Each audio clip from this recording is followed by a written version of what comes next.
BJP के जुटे हुए सभी साथी और इलेक्ट्रॉनिक मीडिया और प्रिंट मीडिया के सभी साथियों को मेरा नमस्कार। मैं मुन्ना पांडे। जनसंघ के जमाने से साथी हम लोग बीजेपी को वोट देते आए हैं और डुमराव महाराज के समय से हम लोग बीजेपी के साथ रहे हैं, घूमे हैं और प्रचार करते रहे हैं। मोदी जी के शासनकाल में पिछले 2 बार से हम लोग लगातार वोट देने और दिलाने का काम करते आए हैं, लेकिन वर्तमान सांसद महोदय से हम लोग का विरोध था।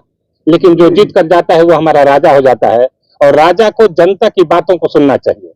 लेकिन सामाजिक मुद्दे वाली समस्याओं को उठाने पर मंत्री महोदय जी हमारे नाराज हो जाते हैं और उनका प्रश्न ये होता है कि ये कुछ लोग किसी पैसा लेकर के हमारा प्रोग्राम बाधित करते हैं। शाहपुर बनाही रोड के पास जो 4 लेन बना हुआ है उसके अगल बगल सर्विस लोन के चलते आम जनता परेशान है। सर्विस रोड बनना चाहिए। इस मुद्दा को उठाने पर मंत्री महोदय की नाराजगी हो जाती है। राष्ट्रीय राजमार्ग पर इस कुणेश्वर धाम के अगल बगल जो अंडरपास बनना चाहिए, यह अंडरपास नहीं बनने के चलते आधिकारिक रूप पर यहाँ पर 11 आदमी की मृत्यु हो चुकी है, लेकिन मंत्री जी को इससे कोई मतलब नहीं है। इसके अलावा शाहपुर के इस जो पंचायत में बैठे, इस पंचायत के बगल के गांव में कृषि फीडर के माध्यम से किसानों को बिना बिजली पहुंचाए उनको मीटर दे दिया गया और उनसे बिजली बिल की वसूली की जा रही है और किसान मजबूरन अपना पोल और तार गाड़ करके बिजली ले जा रहे हैं और कोई सुनने वाला नहीं है। मंत्री जी को भी बात कही गई लेकिन उनका विभाग कोई सुनने वाला नहीं है। दामोदरपुर और जवैनिया गांव, अगर यही स्थिति रही गंगा के कटाव की स्थिति, तो वो जवैनिया गांव नक्शा से विलीन हो जाएगा। लेकिन मंत्री महोदय को इससे कोई मतलब नहीं है, जबकि उस गांव के 70% मतदाता मंत्री जी को वोट देते हैं। इसके अलावा शाहपुर जो कृषि फार्म है, हम कहते हैं कि विकास सब जगह का होना चाहिए, लेकिन शाहपुर कृषि फार्म में 30 एकड़ जमीन जो बेकार पड़ा हुआ है, मंत्री जी महोदय का ध्यान हम लोग बार बार आकृष्ट करते रहे। मंत्री महोदय, इस क्षेत्र के में अगर कोई बड़ा संस्थान आपके द्वारा खोल दिया जाएगा तो इस क्षेत्र का समुचित विकास हो पाएगा, हजारों बेरोजगार लड़कों को रोजगार भी मिल जाएगा, लेकिन इस क्षेत्र को हमेशा छूटा रखा जाता है। बनाही स्टेशन, जिस पर पहले 7 मेल ट्रेन ठहरा करती थी, लेकिन आज एक भी ट्रेन नहीं ठहरती है और बनाही स्टेशन के ट्रेन नहीं ठहराव के चलते 112 गांव के आम जनता परेशान है। ये भी समस्या है।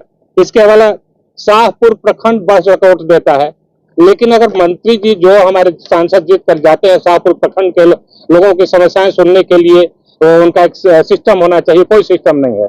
मंत्री जी का फोन नहीं उठता है और उनके पीए फोन उठा करके आम जनता की समस्याओं को सुनना नहीं चाहते हैं।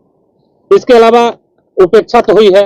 उपेक्षा हुई कि हमारा शिवपुर घाट जो इतिहास में दर्ज है, वीर कुंवर सिंह के नाम पर ऐतिहासिक जगह, जहां की इतिहास में दर्ज स्थान को उपेक्षित किया गया है। आज शिवपुर घाट पर वहां विकास होना चाहिए था, वहां पर्यटन स्थल बनना चाहिए था।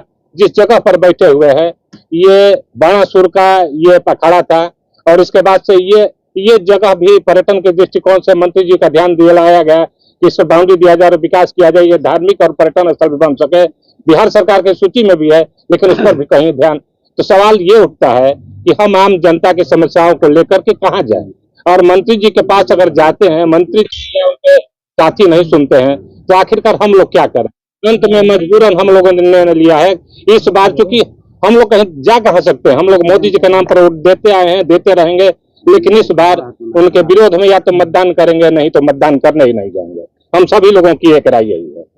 धन्यवाद। लगातार वो भ्रमण कर रहे हैं क्षेत्र में, उनके द्वारा कहा भी जा रहा है कि मैंने विकास बहुत सारा किया है। जो 101 कुछ योजनाएं हैं जो बाकी रह गए उसको इस बार पूरा कर लिया जाए। मंत्री जी की जो 101 योजनाएं हैं, 101 योजनाओं से आम जनता को क्या फायदा हुआ, हम तो बार बार कहेंगे मंत्री जी आप 101 योजनाओं की सूची डाल दें, आम जनता के पास हम भी ले जाएंगे कि हमने भाजपा को दिया।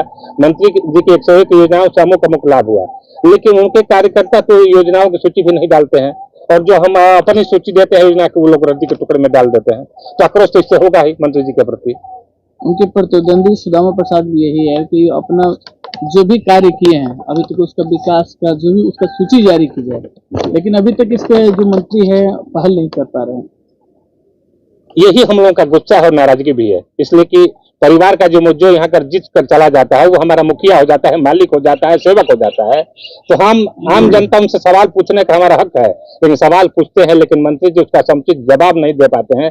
और आम जनता जो लोग हमसे जुड़े हुए हैं, मतदान करते हैं, हमारे साथ आंदोलन करते हैं, भाजपा को वोट देते हैं, दिलाते हैं, उन लोगों की समस्या भी नहीं हम लोग उठा पाते हैं, तो इसलिए उनका निदान नहीं करा पाते हैं। तो हम लोग वो लोग हमारे प्रति नाराज होते हैं, तो हमारी नाराजगी मंत्री जी के प्रति स्वाभाविक बन जाती है।